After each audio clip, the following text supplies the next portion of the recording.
Ladies and gentlemen, peace be upon you at the Center for Conflict and Humanitarian Studies. My name is Ghassan Elkahlout, and I am the new director of this center. I will start one paragraph in English and then I will move to speak in Arabic. Your Excellencies, ladies and gentlemen, welcome to the Center for Conflict and Humanitarian Studies. My name is Ghassan Elkahlout. I'm the new director of the Center for Conflict and Humanitarian Studies. Thank you for attending with us today. The lecture is presented by Dr. Abdiweli Mohamed Ali, the former Prime Minister of Somalia, and a lecture entitled A Challenging Transition in Somalia, Historical Perspective and Future Implications. If you would allow me, I would like to speak in Arabic. However, translation between English and Arabic is available. You can also find us live on our social media platform in both languages. At the outset, I'd like to extend my gratitude to all of you for your presence. It is my pleasure at the Center for Conflict and Humanitarian Studies to welcome Dr. Abdiweli Mohamed Ali, the former Prime Minister of Somalia.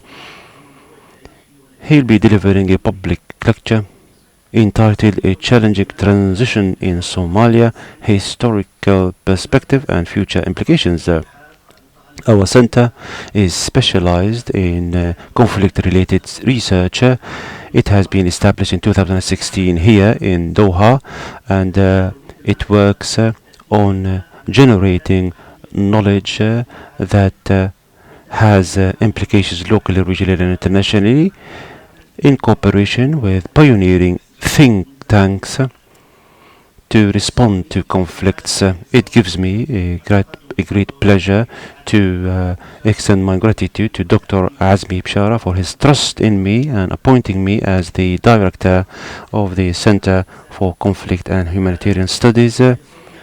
It gives me also a great pleasure to extend my gratitude to my colleagues, especially Dr. Sultan Barakat, for his work, for his relentless efforts during the last 6 years, especially as far as consultations provided to the Qatari government and the papers published.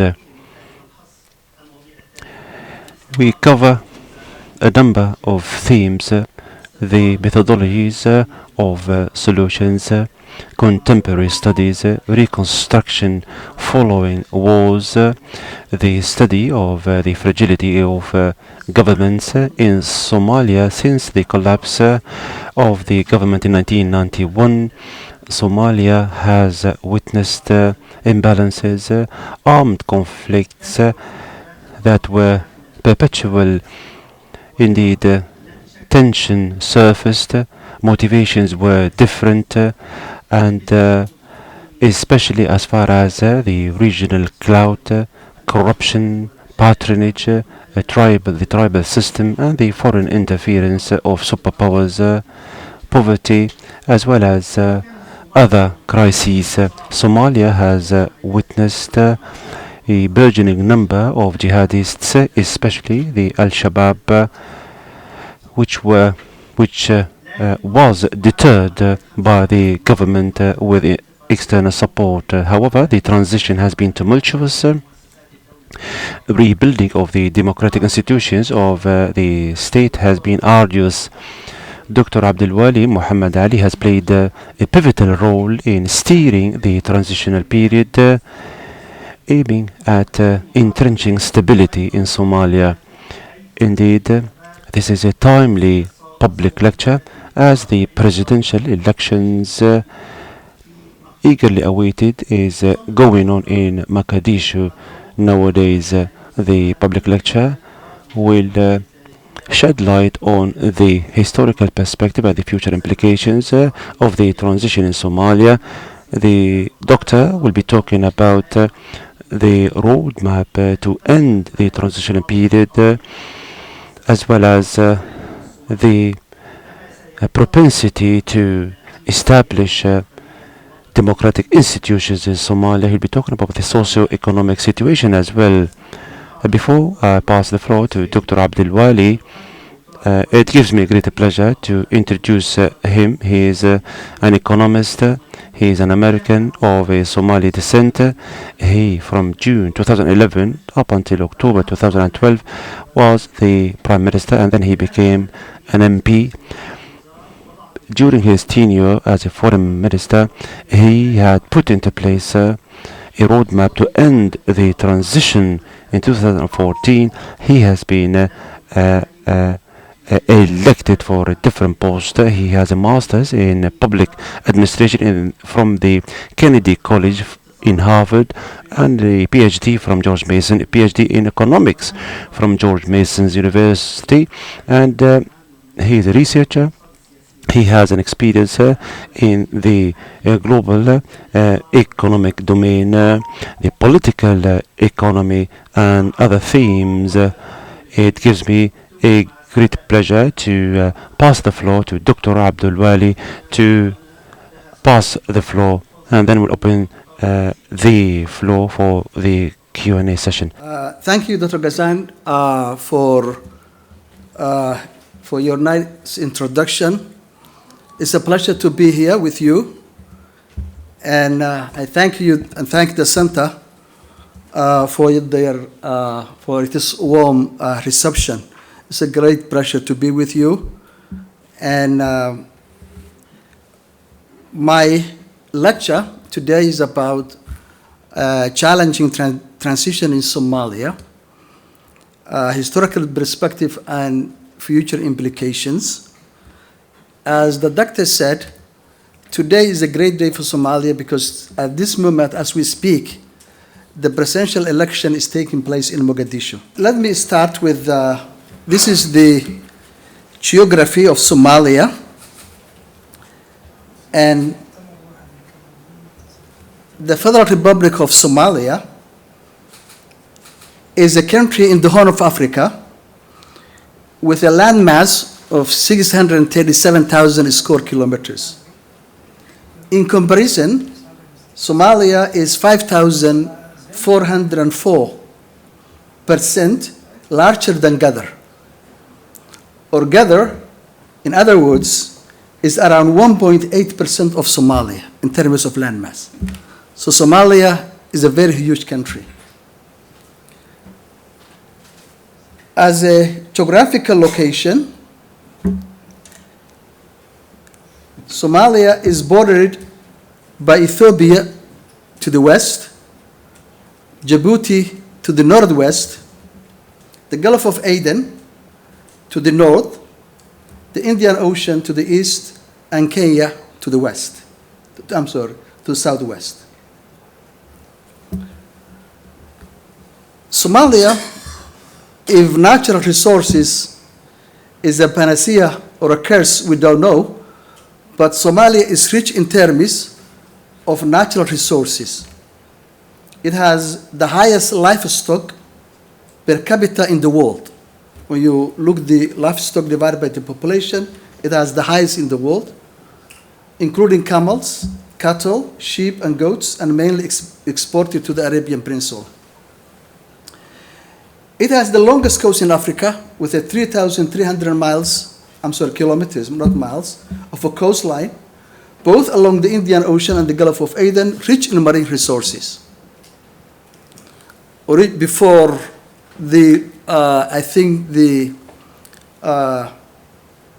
Namibia separated from South Africa. South Africa has the longest coast. Now Somalia has the longest coast in Africa. There are large untapped deposits of minerals and fossil fuel, including bauxite, copper, gold, iron ore, limestone, natural gas, oil, tin, and uranium, among others. Somalia also has 11 million hectares of arable land and highly suitable for all kinds of agriculture. However, the most important thing of Somalia is its strategic location. It borders the Gulf of Aden, the Indian Ocean, and close to Bab el-Mandeb, which connects the Red Sea and the Gulf of Aden and crucial for oil and natural gas shipments. On average, 30,000 ships pass through the territorial waters of Somalia every year. However, let's talk about in terms of historical perspective. Somalia was a nation, but not a state, before the advent of colonialism in late 1800. We were a nation, but we were not a state. I will explain shortly. I mean, its population constituted a nation united by common descent, a common language, and many forms of shared culture. But there was no central authority. A state, specifically, I mean a political and geographical entity. It never existed before the scramble of Africa in 1884. Well, a nation, I mean a cultural and an ethnic one. So we have to separate nation and a state. So Somalia was a nation in terms of people with common language, common religion, common culture,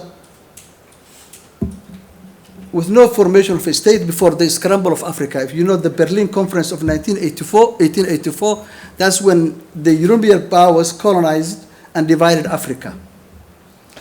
There were, however, some modicum of primordial administrations in certain parts of the nation, such as the Majartan Sultanates of Hobyo and Bargal in the east and central Somalia, the other empire of northwestern Somalia, the Bimal, Ujuran, and the Galadi Sultanates of southern Somalia. So we have, a very localized, clan-based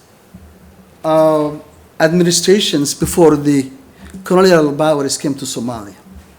There was no certain central authority that encompasses the whole country before the European conquest of Africa. So during the Berlin Conference of 1884, the Somali people were divided among the colonial powers and were brought under three colonial administrations: French Somaliland, which is now the country of Djibouti; Italian Somaliland, which is mainly the southern part of the country; and British Somaliland, which was mainly the northwestern part of the country. Unfortunately, the British ceded large parts of the country to Ethiopia in 1948 and 1954, and some part of Somalia was also ceded to Kenya in 1962. That's why Somalia fought two wars with Ethiopia in 1964 and 1977, was basically this issue.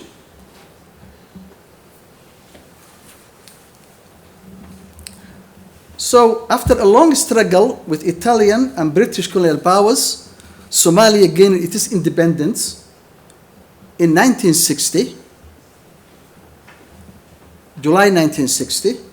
The northern part took their independence from the British in June 26, 1960, and the southern part of Somalia got its independence from Italy July 1st, 1960. So northern Somalia, under the British administration, joined forces with the former,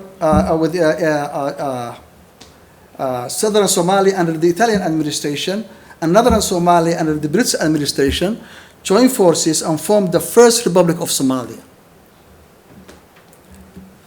So Somalia relished their newly found freedom.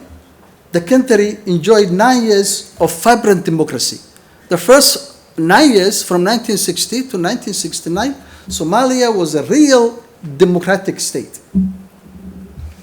The Somali leaders of the time were considered Africa's first democrats. Actually, Professor Abdiweli, a Somali who teaches at University of Minneapolis, University of Minnesota, wrote a book about the first president, Adan Abdullah Isman, and the second prime minister of Somalia, Abdullah Haj Hussein, and he describes them as the Somalia's first and so Africa's first and foremost democrats. So from 1916 to 1969, the Somali people enjoyed all kinds of political freedom and civil liberty, including but not limited to right to privacy, the right to vote, freedom of speech, freedom of the press, freedom of religion, freedom against unwarranted search of homes and property, freedom to have a fair court trial, full political freedom, full economic freedom, full civil liberty. An example was a coup of military officers in 1961 in the north, December 1961. Imagine a coup to overthrow the government. The officers were brought to court and they were dismissed on technical basis. That's how the country was democratic. In those 9 years, there were 2 free and fair presidential elections in 1961 and 1967, and 3 parliamentary elections in 1960, 1964, and 1969.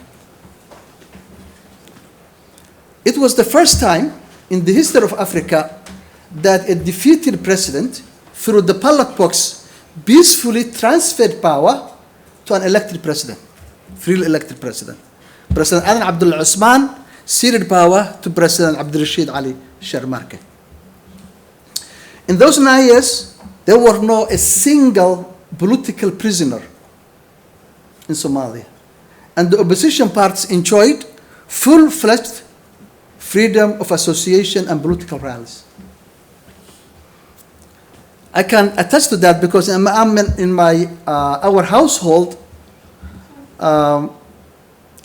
their voting age, there were 4 people with a voting age voters, and they belonged into 4 different political parties in Somalia at that time.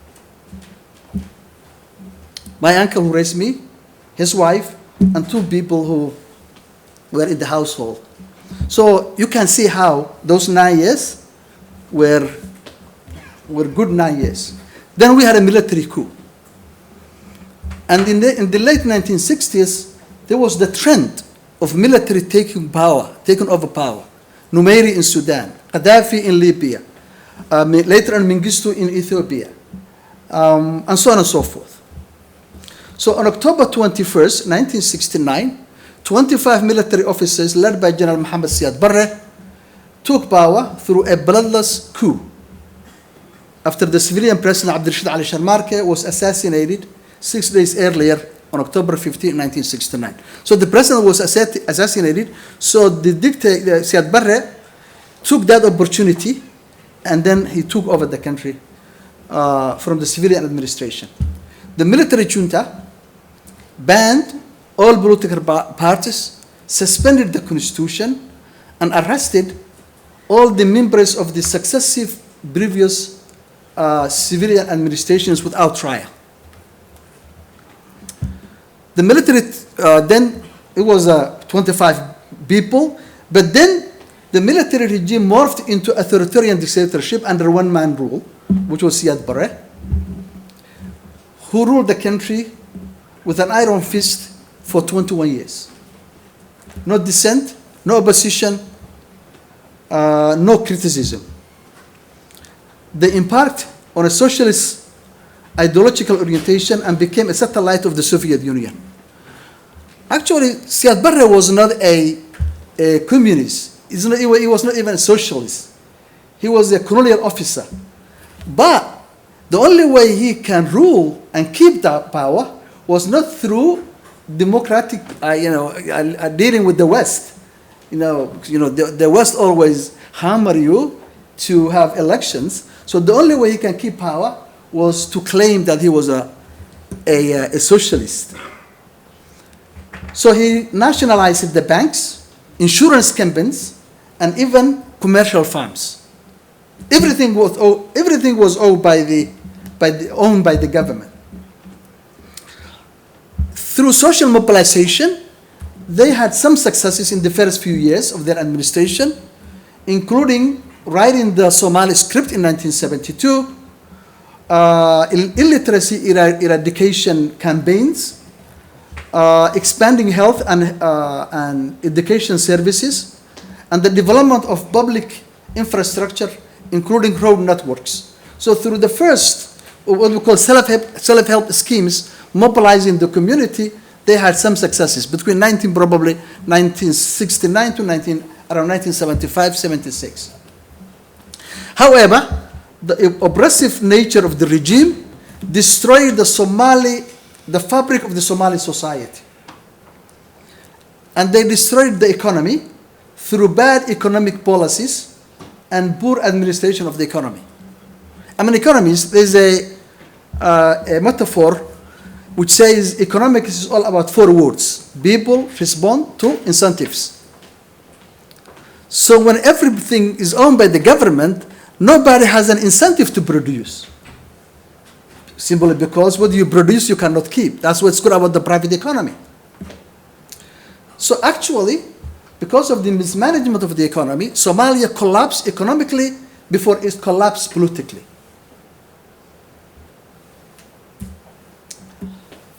Then what happened? Because of the oppressive nature of the regime, opposition groups. In 1991, a clan-based opposition groups overthrew the government. The opposition groups were mainly SSDF in the northeast, SNM in the northwest, and USC in the south. They took up arms and engaged fighting with the government forces. These groups grew out of the resistance, of the resistance to the oppressive policies of the military regime. The armed opposition groups had no vision and no common political platform, except overthrowing the dictator. That's the only objective they can agree was to overthrow the dictator, and nothing else in common. So that was the only thing they agree on. They immediately start fighting among themselves, along clan lines. And the Achilles heel of Somalia is basically clan problem. The country descended into a destructive civil war, and there was a complete destruction of all state institutions and public infrastructure. Just what's going on, like what's going on in Libya. This was the outcome of 21 years of an oppressive, ruthless dictatorship, but the armed opposition did not fare better than the dictator they overthrew. Actually, their conduct was much worse. The country now is still reeling from the double whammy, an oppressive dictatorship followed by heedless and reckless armed opposition. Then after 10 years, in 2000, the first transitional national government, TNG, is established in Djibouti in 2000. It was the first attempt to restore national institutions to the country after the 1991 collapse of the Siad Barre government and the ensuing civil war. The first attempt was in Djibouti in 2000 to bring forces together and to establish a government. The political dispensation is short-lived. They didn't last long. And it's opposed by powerful Mogadishu warlords, mainly. And also, the president of Puntland still at the time also challenged the new government. In 2004, in another attempt again, the previous one was in Djibouti, this is now in Kenya, the transitional federal government, and now that's when we took the federal dispensation, was established in Kenya with the adoption of a transitional federal institutions such as the federal parliament. So that was a little bit much better than the previous one. But then what happened?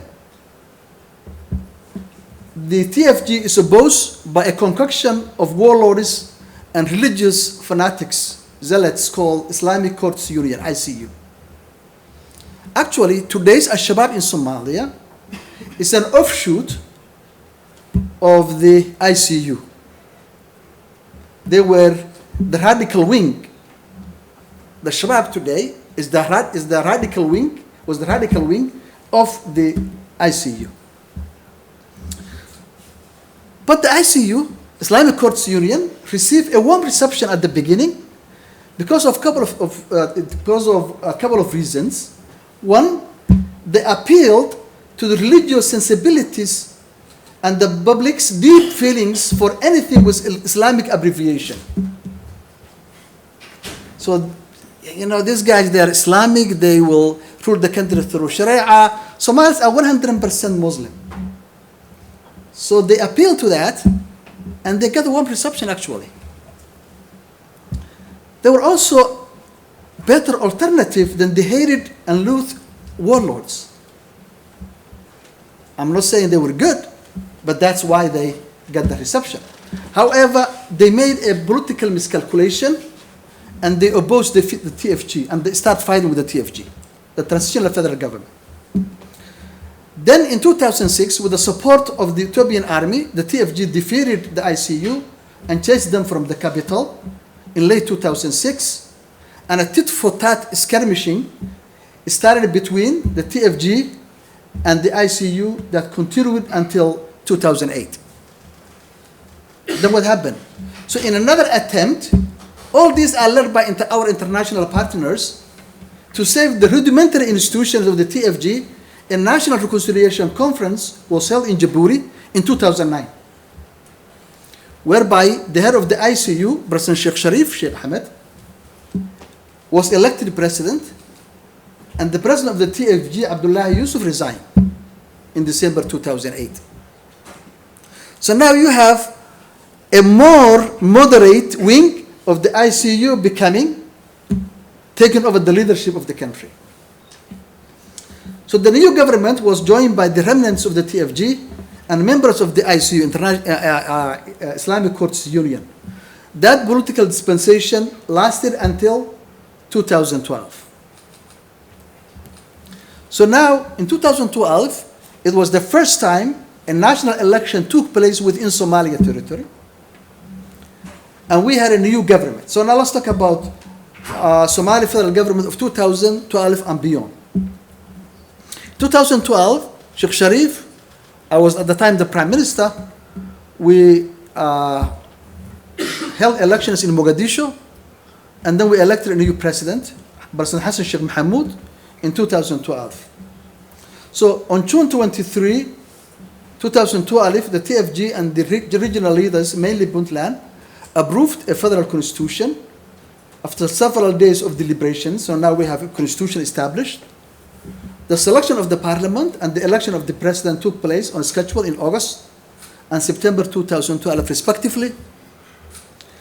So unlike previous administrations, the new government was well received and got immediate recognition from international community, including the major players, or as we often call the traditional donors of Somalia, including USA, UK, EU, among others. So now this new government get international democratic recognition. So there was a great euphoria that finally Somalia made it, and at last moved from the transitional status that plagued the previous government to a full-fledged sovereign federal government. But that expectation did not materialize, and the abysmal performance of the new administration dashed all hopes. No major improvement were made for years.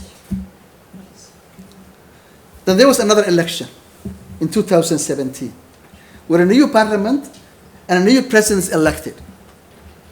A populist president, which is the President Farmajo, Abdiweli Farmajo, is chosen as the new president. The Somali, he was a populist. He was I was his deputy prime minister when he was prime minister. So the Somali people placed a lot of hope on the new leader, who was considered as untainted by the criticisms of his predecessors. So he was populist. People actually loved him, and there was a huge euphoria in Mogadishu. Again, because Somalis, the expectations was very high, those hopes were again dashed. And the result was more years lost. Nothing much was achieved. And the emotions are now running very high because of that. I can say Somalis were looking for someone with a magic wand who can solve their problem with one stroke. But that cannot happen. They tried warlordism. They supported Islamic Courts Union. They supported strongmen. They finally supported a populist demagogue. All these came to naught.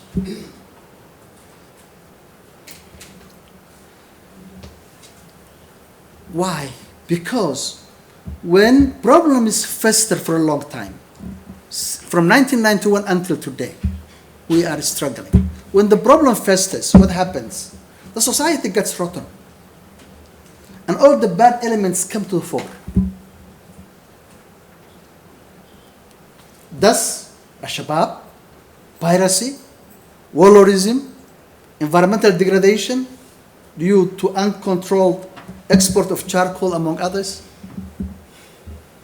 I remember at one time when we liberated al-Shabaab, I was prime minister, we liberated al-Shabaab from Kismayo, the port city. There were 4 million sacks of charcoal. 4 million. And Somalia is a semi-arid desert environment.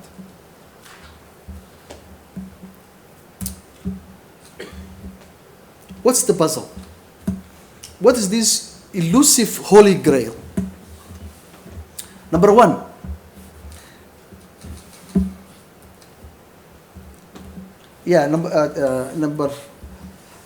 number three, trying to establish government through consensus,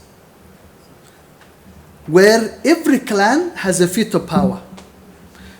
You know, if you read the history of nation states, states are formed either by force or by historical accident, like the USA or New Zealand and Australian countries like that. Either you have to have Somalia, for example, we were a nation, but we were not a state. Then the colonial powers came, they invaded the country, they captured us, and they brought the clans together, and they established a superstructure of governance, and then they left. So that is formation of a state by force. We cannot have that. Now, we're trying to build a government through consensus. And you know, in economics, when you do that, the transaction cost is very high. It's not easy. That's why it's taking more than 30 years to have even some modicum of governance in Somalia. Number 4, lack of benevolent leadership.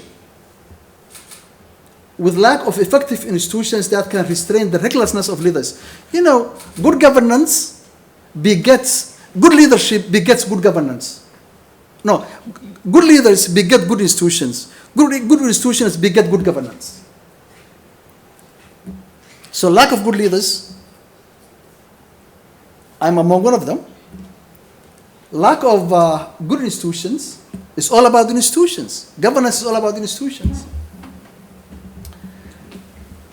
For example, people talk always about al-Shabaab. I believe al-Shabaab is a passing wind. But if the current political and security problems continues, the Shabaab may be shed at a better light. Why? Today, in some parts of the country, people seek justice at al-Shabaab courts because of the pervasive corruption of government institutions. So if we don't get out of this morass, if we don't quickly get out of this problem, then actually Shabaab will become a better alternative to the Somali government. So, you're asking me what's the option? I think the only option left is to just continue making small improvements with the current snail pace. We should not expect miracles. We should not expect that things can change overnight. Okay? Small improvements that can ultimately lead to a good government. Another problem we are suffering from Somalia is the foreign intervention. Somalia became a battleground for a proxy war between countries. And that's really a huge problem. So you have presidents, prime ministers, ministers, who really, to be honest with you, sometimes become foreign agent instead of becoming the authority of the country that always thinks about what's good for Somalia. Thank you for listening, and I will be happy to answer some of your questions.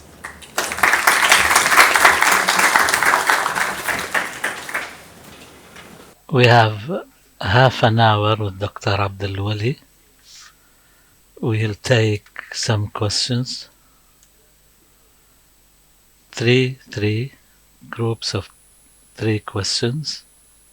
Thank you. I wonder if I can ask, hopefully not too sensitive a question, but about your final comment about Somalia becoming a battleground for proxy wars between countries and foreign intervention. And as you say, the elections are going on in Mogadishu right now. I wonder if you can say anything about the influence of Gulf countries, GCC countries in Somalia. ممكن الاسم My name is Jibril Ali. I'm a graduate of Doha Institute, Sociology and Anthropology program. Jibril Ali. Yeah. My question is, you've been in the middle of establishing the current system, or at least pushing it forward. Why weren't there any proper reconciliation for the last 22 years since ARTA conference? All that been going on was mainly political settlements or maybe peace processes, but no true reconciliation. My second question is a follow-up to this question. The peace processes or the peace agreements or the political settlements was done between warring entities, warlords or clan representatives, and it didn't reach to the common people. So how can we reach to a one-man, one-vote stage without having an actual say either in the constitution or in the current system, talking about the common person? And that's all. Thank you very much. My name is Sultan Barakat. I just want to congratulate Dr. Ghassan for his new role of leadership of this center. Your Excellency. I will speak in English. I'll continue in English. The first one is about how Somalis perceive themselves and perceive their country. Somalia. How do they see? Yes. I was surprised in your presentation that you're still using ways to describe the wealth of Somalia in relation to, for example, camels per person or bags of charcoal. And the world has moved on quite a lot, you know. And you started earlier, you talked about the potential of resources in the country. How long that is going to remain a potential? I mean, when would be the right time to really invest in Somalia and try and get the people to benefit from what is underground? And maybe linked to that, what can be learned for the greater Somalia from the experience of Somaliland? I think Somaliland is one of those opportunities that was missed. You know, they had very good experience, they moved on, but they were not recognized.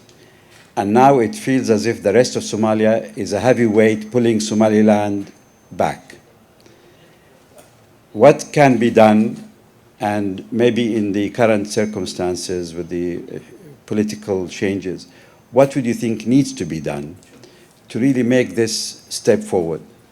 The biggest talk of the town always, today is the presidential election in Somalia.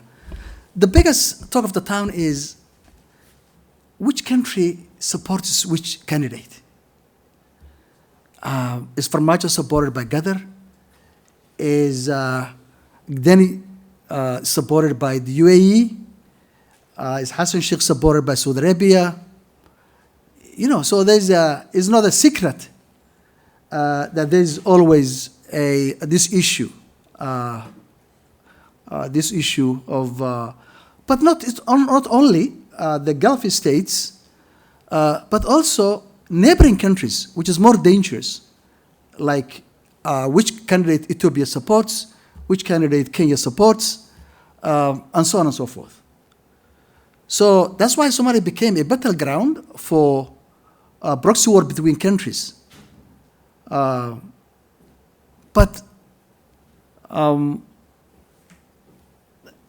this is why we need a good leadership. Why do we have to become a battleground for the interests or geopolitical interests of other countries? Somalia was a proud nation that got its independence in 1960 with a vibrant democracy. You know, in 1938, there was what we call car racing in Mogadishu. 1938.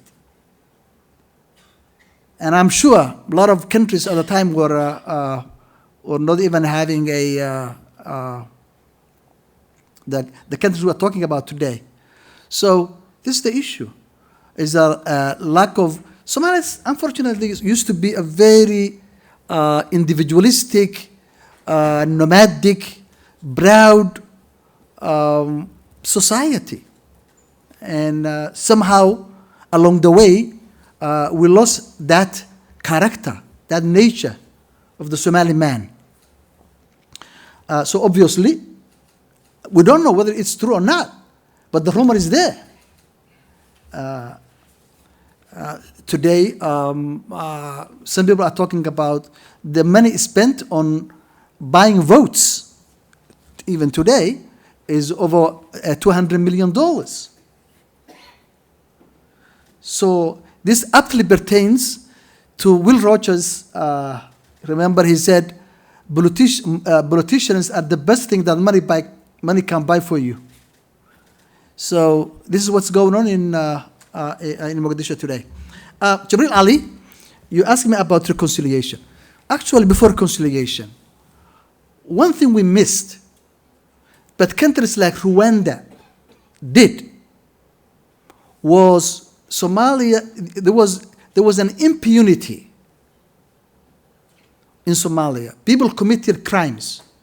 People killed thousands of people because of either clan or whatever. And there was no single person now in court.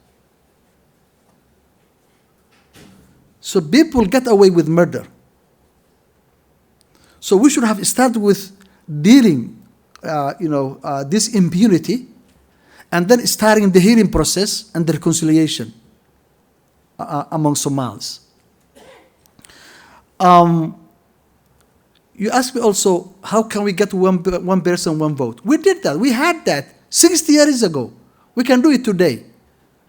But before we do that, one man, one person we have to, there are preconditions. First of all, the country has to be safe. We have to liberate the country from Al-Shabaab.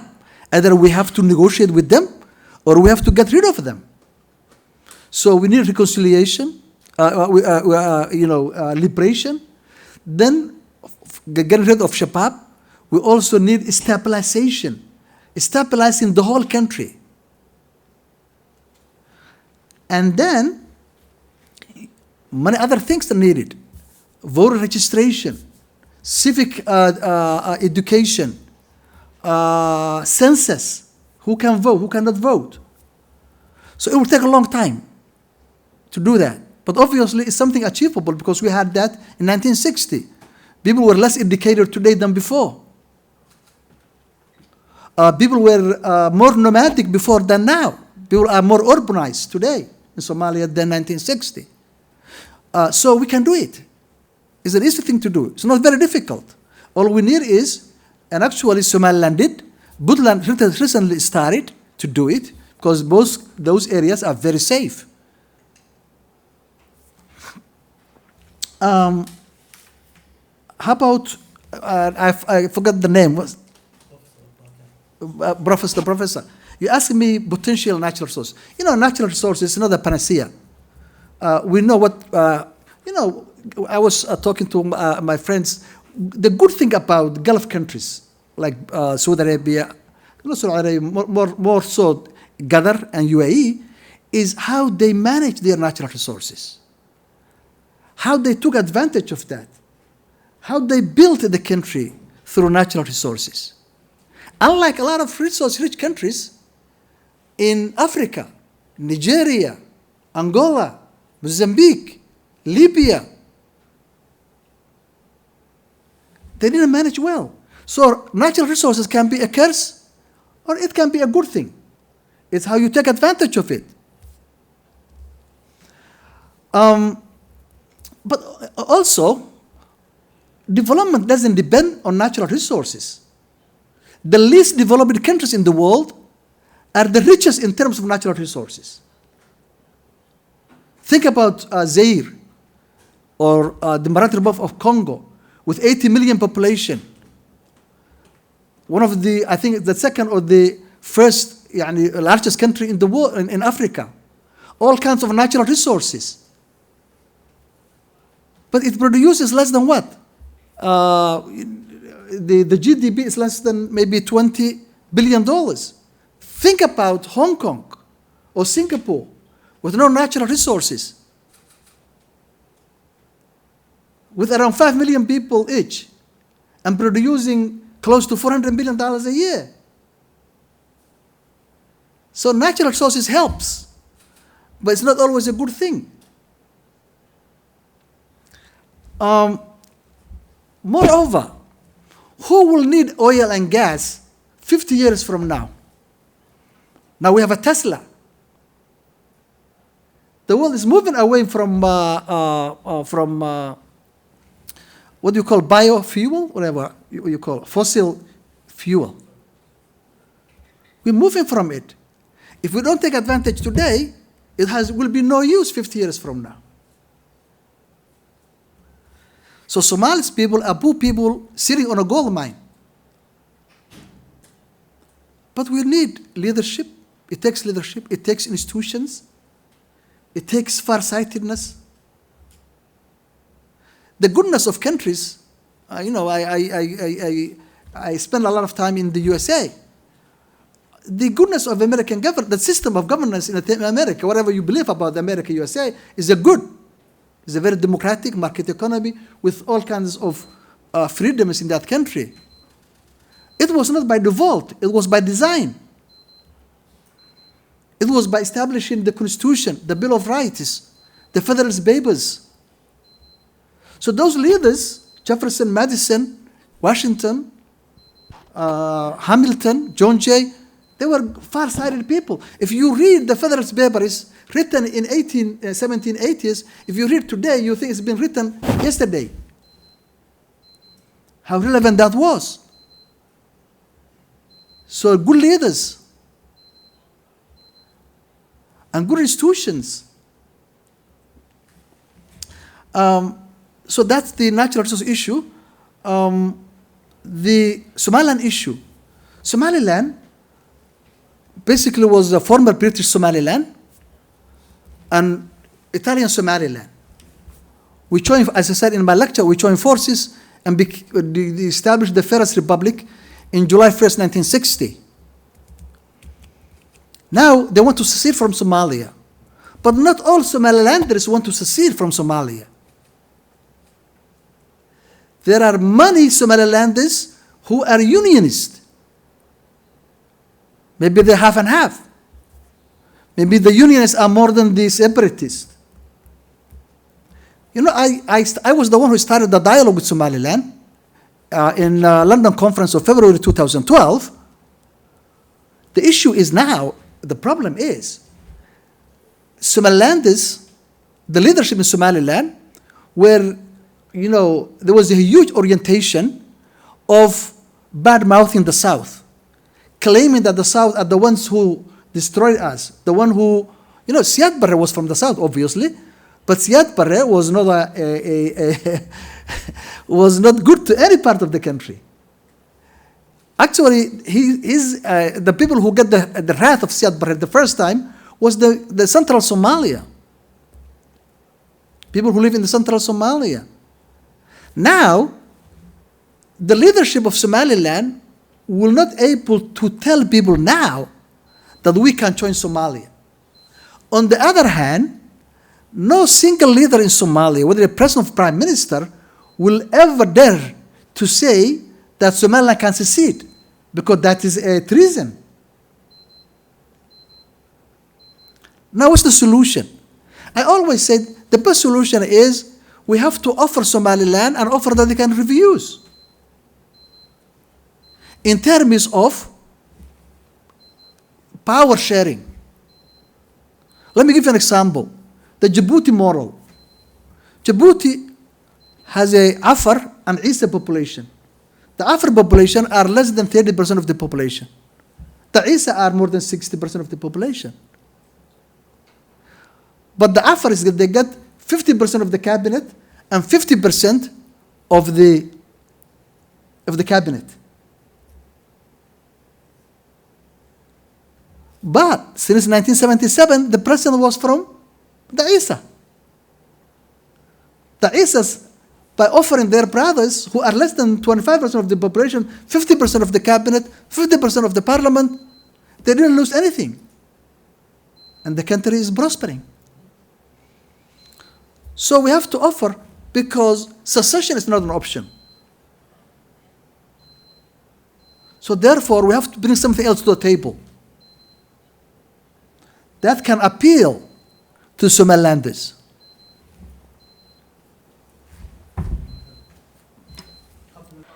We take a second round of questions. Assalamu alaikum. My name is Hassan Barak. I am the ambassador of the Niger. I congratulate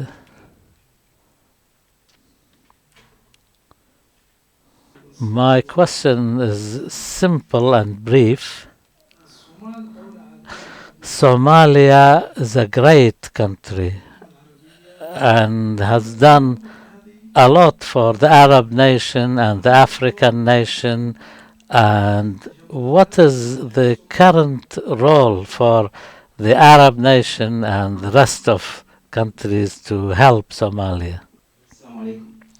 Assalamu alaikum, Dr. Mohamed. I specialize in Arabic, African. I am from Djibouti. The neighborly relations between countries neighboring Somalia are not always in the interest of Somalia. How can we change this and make it a more positive, because it's the interest of the neighboring countries for the Sudan to be more positive? I'm Enrico Massa from the Italian Embassy. Okay. Thank you for the beautiful presentation and lecture. I wanted to ask, starting from what you said before, that safety is one of the priority in order to have Somalia as a full democracy, as a full running and efficiently running state. If there is any space left for a positive action of the international community, because so far we only dealt with the international community as bringing risks and proxy wars to Somalia. But I was wondering whether there is still room for a positive impact, like with what the European Union is doing with the Operation Atlanta to contrast the piracy along the Somali coast, or through traineeship to the National Somali Army, or other kind of tailored operation, something very small and focused on making the country safe again. Mohamed Hussein from the Department of Public Administration in the Doha Institute. And my first question, Doctor, is, as we know now there is election is going on in Somalia while we are talking. Is there any change that could be in Somalia after this election? In terms of politics, in terms of economics, all these things. And the second question is, we talked about the good leaders that Somalia needs. How we can found a good leaders in Somalia, while this system that is clan-based is going in Somalia. So there is a clan is making leaders in Somalia. How we can have good leaders with this situation? Thank you. Okay. First question about the how the Arabs can help Somalia today, because Somalis helped the Arab issues or Arab cases before. That's true. But actually, after the collapse of the state in Somalia, the Arab countries were the worst in terms of the treatment of the Somali people. I have to be frank with you. The Somalis received safety and succor in the Western countries, in England, in the EU, in the West, in USA, Canada. Today, Somalis have a minister in Canada, Minister Ahmed. Somalis have a congresswoman, Ilhan Omar, in the US. Somalis have 2 MPs, national MPs in Sweden. Somalis have 1 MP in Norway. You know, and people get education. They get, not only that, what's good about the Somalis receiving and getting good treatment in the West was that they were, the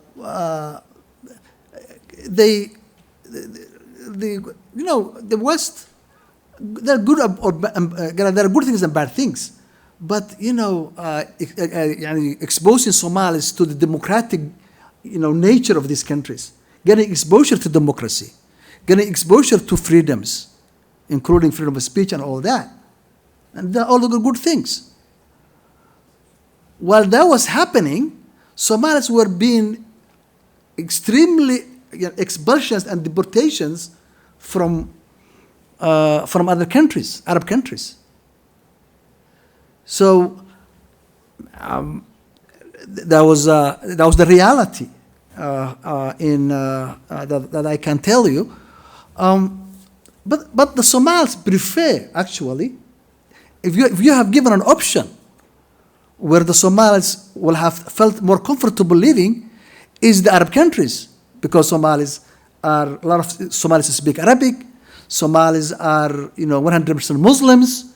They are very conservative society, so they would have preferred to live in the Arabian countries. But there was no good reception in those countries. How can you help now?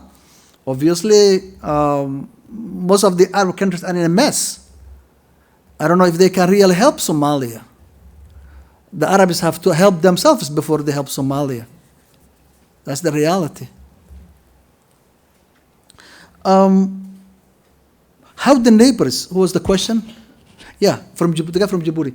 How the neighbors can positively contribute to the, and sometimes I'm not a politician. Sometimes I stumble on politics. I'm an academic, so if I become very candid, I'm sorry. Djibouti is another country. Djibouti was always positive. They played a very positive role, unlike other countries in Somalia, simply because the majority of the Djibouti population are Somalis. Your former president Hassan Guled Abdiweli was born in Somalia. A lot of Djiboutians, they were educated and helped when Djibouti was getting its independence from France. So it was always positive, not unlike other countries.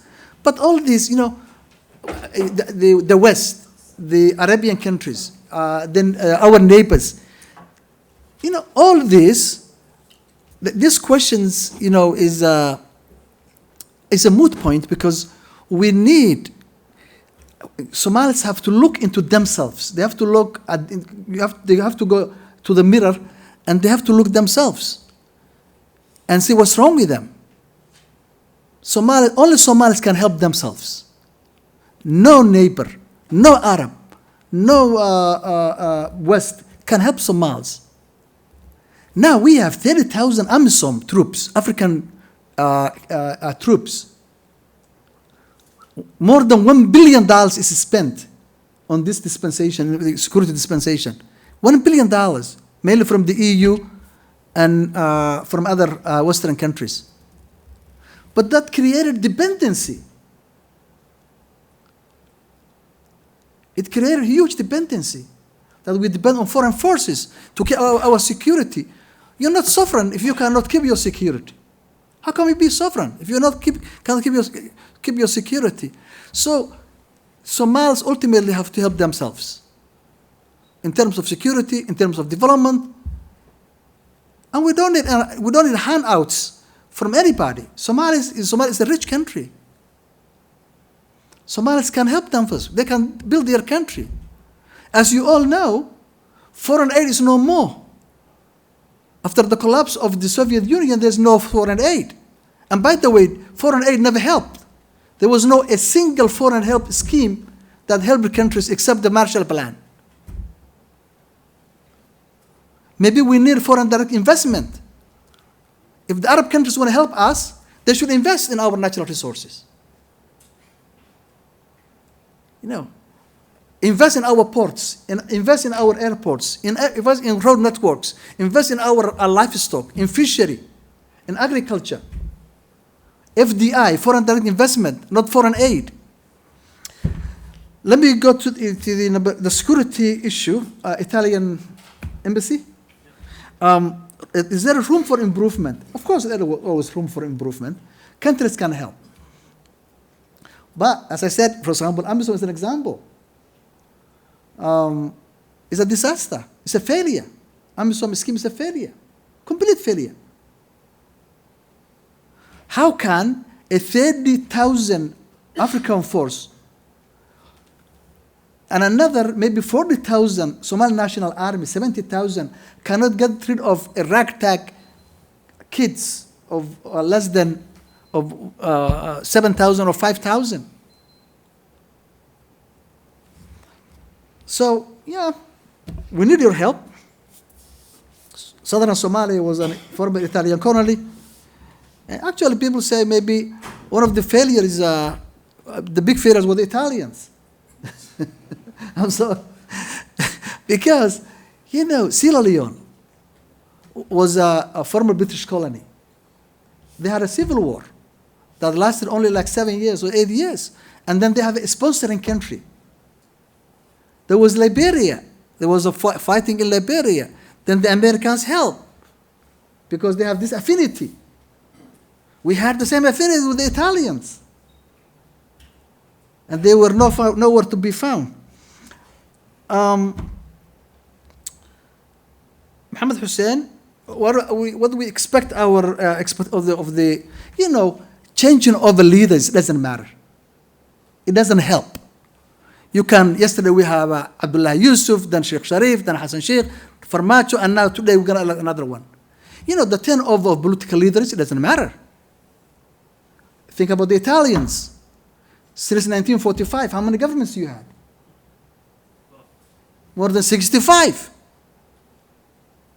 Okay? But that doesn't matter. Why? Because Italy has a stable, good institutions. So when you have good institutions, the turnover of political regimes doesn't matter. The only thing we need from leaders is to establish good institutions. Who cares if Barodi or Fanfani or whatever is in power? Who cares? We don't care. Whether Farmajo is in power or Hassan Sheikh is in power or someone else in power. But we need good institutions. That's what we need.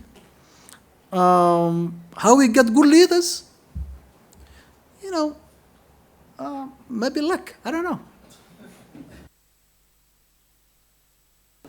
Dr. Abdiweli is occupied with another meeting in Doha, so we are about to complete this session. I have a number of questions through the social media, but as we have agreed, he will be with us until 7:30, and it's nearly 7:30. So I'd like to thank you, Doctor, and I would like to thank you all for your presence and interactions. I would like to thank Nagam, Mu'mina, Samiha, and the team of this center for their relentless efforts. Thank you, and the session is adjourned.